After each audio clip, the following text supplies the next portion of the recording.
Hello everyone, welcome to the records of history. तो मैं फिर से वापस आई हूँ आपके लिए एक न्यू टारगेटेड वीडियो लेकर, जो कि आपके बोर्ड एग्जामिनेशन से रिलेटेड है। जैसा कि सभी जानते हैं कि बोर्ड एग्जामिनेशन की जो डेट शीट है वो रिलीज कर दी गई है। आपके एग्जामिनेशन है मार्च में। आज की डेट में बहुत सारे जो बोर्ड एस्पिरेंट्स हैं जो कि डिस्क्रिप्टिव सब्जेक्ट्स हैं, उनको लेकर एक ही सवाल उनके दिमाग में चल रहा है कि एक अच्छा आंसर हम कैसे लिख सकते हैं। ठीक है, तो वही मैं आपको इस वीडियो में अब बताऊंगी। तो लेट्स स्टार्ट द वीडियो।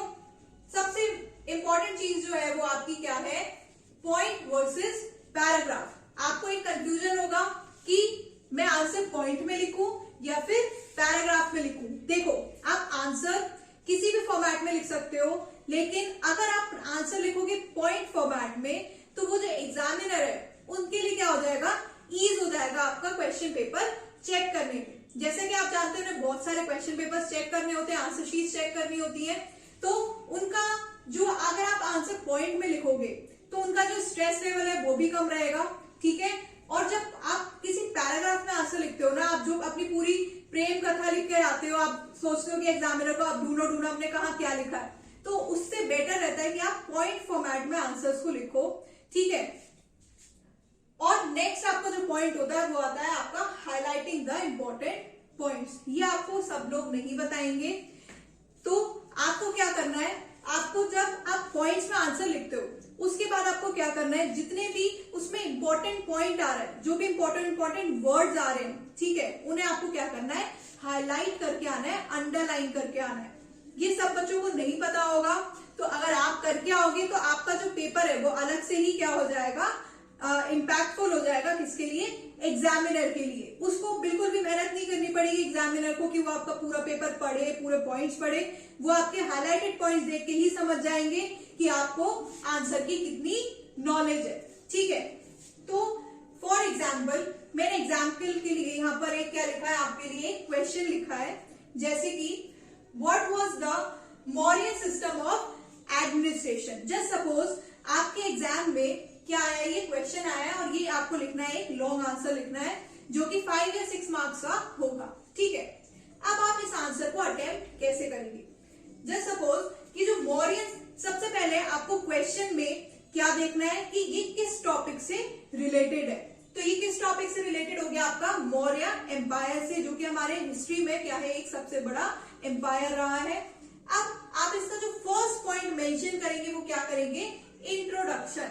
ठीक है, कोई भी आंसर आप लिखोगे अपने एग्जाम में, सबसे पहला जो पॉइंट आप मेंशन करोगे that should be your introduction. Introduction आप क्या लिख सकते हो, मौर्य सिस्टम से, मौर्य एम्पायर से रिलेटेड आपका क्वेश्चन है, तो आप मौर्य एम्पायर के बारे में क्या लिख सकते हो, इंट्रोडक्शन लिख सकते हो। जैसे कि आप इसमें क्या क्या मेंशन करोगे, आप लिखोगे कि जो मौर्य एम्पायर था वो इंडिया का क्या था, लार्जेस्ट एम्पायर था। इस टाइम पीरियड से इस टाइम पीरियड तक इसने रूल किया इंडिया पर। उसके अलावा आप क्या लिख सकते हो, इसमें ये इंपॉर्टेंट रूलर्स थे। और क्या लिख सकते हो, आप लिख सकते हो कि फाउंडर कौन था मौर्य एम्पायर का। ठीक है, ये सारी चीजें आप जो है इंट्रोडक्शन के अंदर मेंशन करके आएंगे। और इंट्रोडक्शन जो होना चाहिए वो बिल्कुल टू द पॉइंट और क्रिस्प होना चाहिए। मोस्टली आपको क्या लिखना है, 4 to 5 लाइन्स में पूरे इंट्रोडक्शन को क्या कर देना, आपको कंप्लीट कर देना है। ऐसा नहीं है कि आप लॉन्ग पैराग्राफ्स लिख के आ गए, आपको इसे 4 to 5 लाइन्स में क्या करेंगे, आप इंट्रोडक्शन कंप्लीट करेंगे। उसके बाद आप क्या करेंगे, नेक्स्ट जो सेकंड पॉइंट आएगा वो है आपका body of content. Body of content से मेरा मतलब है कि जो आपका क्वेश्चन में मेन चीज पूछी गई है। ठीक है, मौर्य सिस्टम ऑफ एडमिनिस्ट्रेशन। अब आप इसमें मेंशन करेंगे कि मौर्य का जो सिस्टम ऑफ एडमिनिस्ट्रेशन था वो क्या था। सबसे पहला जो पॉइंट आएगा that should be central administration. Next military administration. और क्या एडमिनिस्ट्रेशन आता है, जस्टिस एडमिनिस्ट्रेशन आता है, लोकल एडमिनिस्ट्रेशन। लोकल एडमिनिस्ट्रेशन में आपका क्या आ जाएंगी, ग्राम पंचायत आ जाएंगी, डिस्ट्रिक्ट आ जाएंगे। देन आपका आएगा country side administration and last city administration. जब भी अगर आपके एग्जाम में ये वाला क्वेश्चन आएगा तो आपको इसी तरीके से अपना आंसर को क्या करना है, फ्रेम करके आना है। ठीक है, सेंट्रल एडमिनिस्ट्रेशन के बाद आप यहाँ 2-3 पॉइंट्स में, सब पॉइंट्स में या फिर 2-3 लाइन्स में क्या है, इसको एक्सप्लेन कर सकते हैं। और उसके जो इंपॉर्टेंट पॉइंट्स होंगे उनको आप क्या करके आएंगे, हाईलाइट जरूर करके आएंगे। कोई कलरफुल पेन्स की जरूरत नहीं है, ओनली आप ब्लू और ब्लैक पेन ही यूज करेंगे। ब्लू पेन से आप पॉइंट्स लिखिए और ब्लैक से उसको हाईलाइट करके आइए, ठीक है। और सबसे last and important point is conclusion.